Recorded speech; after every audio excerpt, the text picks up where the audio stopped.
ವೀಕ್ಷಕರೇ ನಮಸ್ತೆ. ನಾನು ನಿಮ್ಮನ್ನು ಇವತ್ತು ಕಲ್ಪತರ ನಾಡಿನ ತುಂಬ ಮುಖ್ಯವಾದ ಸ್ಥಳಕ್ಕೆ ಕರ್ಕೊಂಡು ಹೋಗ್ತಾ ಇದ್ದೀನಿ. ಅದು ಎಲ್ಲಿ ಅಂದರೆ ಕಲ್ಪತರ ನಾಡು ಕುಂಕುಮನಾಪುರ ಅಂದರೆ ಲಕ್ಷ್ಮೀ ನರಸಿಂಹಸ್ವಾಮಿ. ಈ ಲಕ್ಷ್ಮೀ ನರಸಿಂಹಸ್ವಾಮಿ ಪುರಾತನ ಕಾಲದ ಮಹಾಮಾತೆ ಹೊಂದಿರುವಂಥ ಶ್ರೀ ಲಕ್ಷ್ಮೀ ನರಸಿಂಹಸ್ವಾಮಿ ಜಾತ್ರೆ ಮಹೋತ್ಸವ ಭಾಳ ಅದ್ಧೂರಿಯಾಗಿ ನಡೆಯುತ್ತಿದೆ. ಅದು ತೇರಿಗೆ ಬೀದಿಯಲ್ಲಿ ಸ್ವಾಮಿ ಭಾಳ ವಿಜೃಂಭಣೆಯಿಂದ ಕಾಣ್ತಾನೆ.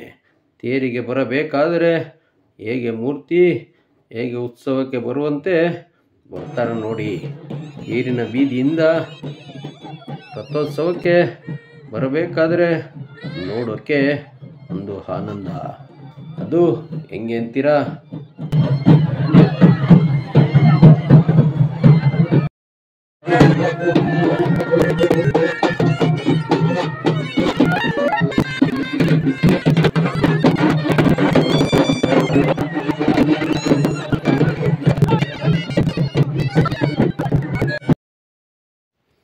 ರಥೋತ್ಸವಕ್ಕೆ ಬರುವ ಮುನ್ನ ಇಲ್ಲೊಂದು ವಿಶೇಷವಾಗಿ ನಡೆಯುತ್ತದೆ ಅಂದರೆ ಅದು ವಿಸ್ಮಯಕಾರಿ ಏನಂದರೆ ಗರುಡ ಬಂದು ರಥೋತ್ಸವನ 3 ಬಾರಿ ಪ್ರದಕ್ಷಿಣೆ ಮಾಡುವವರೆಗೂ ಸ್ವಾಮಿ ರಥೋತ್ಸವಕ್ಕೆ ಹೋಗುವುದಿಲ್ಲ. ನಂತರ ರಥೋತ್ಸವ ಭಾರಿ ಜೋರಾಗಿ ವಿಜೃಂಭಣೆಯಿಂದ ನಡೆಯುತ್ತದೆ.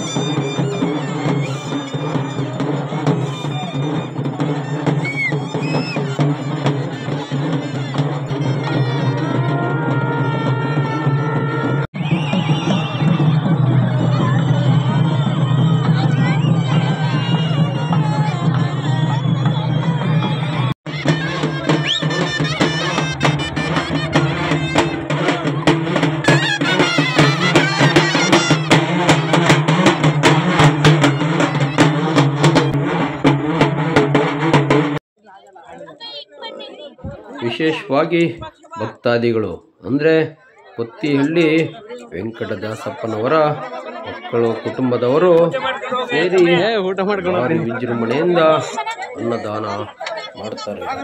ಅನ್ನದಾನ ಅಂದರೆ ಬಹಳ ಶ್ರೇಷ್ಠವಾದ ದಾನ.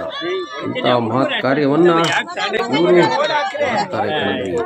ಅದು ನೋಡೋಕ್ಕೆ ಭಾಳ ತುಂಬ ಆನಂದ. ಏಕೆಂದರೆ ಇವತ್ತು ಸಾವಿರಾರು ಜನ ಭಕ್ತಾದಿಗಳಿಗೆ ಅನ್ನದಾನ ಮಾಡಬೇಕಂದ್ರೆ ಸುಮ್ಮನೆ ಅಲ್ಲ. ಅದರಲ್ಲೂ ವಿಶೇಷವಾಗಿ ಒಬ್ಬಟ್ಟಿನ ಊಟ ಭಾಳ ಸೊಗಸಾಗಿರುತ್ತೆ. ನಾನು ಇಲ್ಲಿ ನಮ್ಮ ತಾಯಿ ತುಂಬಾ ಭಯಂಕರವಾದ ಒಂದು ಹಾಸ್ಪಿಟಲ್ ಸರ್ಜರಿ ಆಗಿತ್ತು. ಡಾಕ್ಟರ್ 7 days ಅಲ್ಲಿ ತೀರೋಗ್ತಾರೆ ಅಂತ ಹೇಳಿದ್ರು. ನಾವು ದೇವ್ರ ಹತ್ರ ಬಂದು ಹೂವು ಕೇಳಿದೆ. ನನ್ನ ಅಮ್ಮನ ಉಳಿಸ್ಕೊಡಿ, ಏನು ಕೇಳಲ್ಲ ಅಂತ. ದೇವರು ಒಂದು ಹೂವು ಕೊಟ್ಟಿತ್ತು. 22ನೇ ವರ್ಷದಿಂದ ಊಟ ಹಾಕ್ತಾ ಇದ್ವಿ. ನಮ್ಮ ತಾಯಿ 21 ವರ್ಷ ಬರ್ತಿದ್ರು. ಮೊನ್ನೆ ತೀರೋಯ್ತು, ಒಂದು 6 ವರ್ಷ ಆಯ್ತು. ನಮ್ಮ ತಾಯಿ ನಮ್ಗೆ ನಮ್ಗೆಲ್ಲ ತಾಯಿನೇ ಎಲ್ಲ. ದೇವರು ಕೂಡ ನಮ್ಗೆ ಚೆನ್ನಾಗಿ ಆರೋಗ್ಯ ಐಶ್ವರ್ಯ ಮಕ್ಕಳು ಎಲ್ಲ ಚೆನ್ನಾಗಿದ್ವಿ. ದೇವರು ನರಸಿಂಹಸ್ವಾಮಿ ಜಾತ್ರೆ ವಿಶೇಷವಾಗಿ ಬಂದಿರೋಕೆ ಎಲ್ಲರಿಗೂ ಒಳ್ಳೇದ್ ಮಾಡ್ಲಿ ಅಂತ ದೇವರಲ್ಲಿ ಕೇಳ್ಕೊಂತಾ ಇದ್ದೀನಿ. ನಮ್ಮ ಕುಟುಂಬದವ್ರು ಅಂದ್ರೆ ನಮ್ಮ ಅಣ್ತಮ್ಮಂದಿರು ಸೇರಿ ಮಾಡ್ತೀವಿ. ಏನ್ ನಾವೇ ಅಂತೇನಿಲ್ಲ, ಎಲ್ಲರ ಸಹಕಾರನೂ ಇರುತ್ತೆ, ನಮ್ದು ಇರುತ್ತೆ.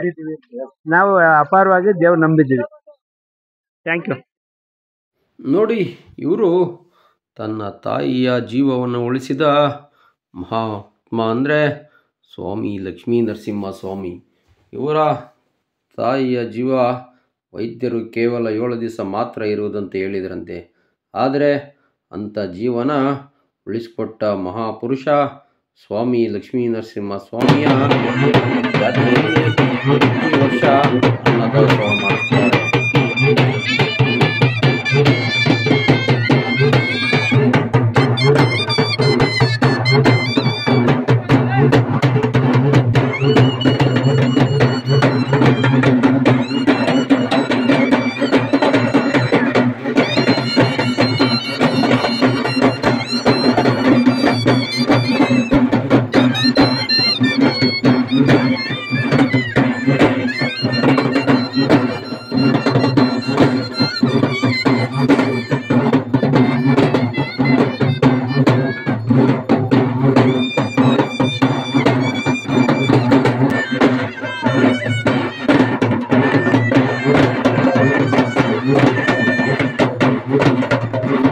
ಈ ಸ್ವಾಮಿಗೆ ರಾತ್ರಿ ಭಕ್ತಾದಿಗಳು ಹೆಜ್ಜೆ ಮೆರವಣಿಗೆ ಅಂದರೆ ಪ್ರತಿ ಹೆಜ್ಜೆ ಹೆಜ್ಜೆಗೂ ಕರ್ಪೂರವನ್ನು ಹಚ್ಚಿ ನಮಸ್ಕಾರ ಮಾಡುವುದೊಂದು ವಿಶೇಷವಾಗಿ ಕಂಡುಬರ್ತದೆ. ಈ ಸ್ವಾಮಿಗೆ ಹೆಜ್ಜೆ ಮೆರವಣಿಗೆ ಭಕ್ತಾದಿಗಳು ಹರಕೆ ಮಾಡಿಕೊಂಡಿರುತ್ತಾರೆ. ಹೆಜ್ಜೆ ಮೆರವಣಿಗೆ ಮಾಡಿದರೆ ಅವರ ಇಷ್ಟಾರ್ಥಗಳು ಲಭಿಸುತ್ತೆ ಅಂತೇಳಿ ಸ್ವಾಮಿಯನ್ನು ಭಕ್ತಾದಿಗಳು ಭಾಳ ನಂಬಿ ಪ್ರತಿ ವರ್ಷ ಜಾತ್ರೆಯಲ್ಲಿ ಹೆಜ್ಜೆ ಮೆರವಣಿಗೆ ವಿಶೇಷವಾಗಿ ನಡೆಯುತ್ತದೆ.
ಹೀಗೆ ಸ್ವಾಮಿಯ ಉತ್ಸವ ಮೆರವಣಿಗೆ ಭಾಳ ಜೋರಾಗಿದೆ.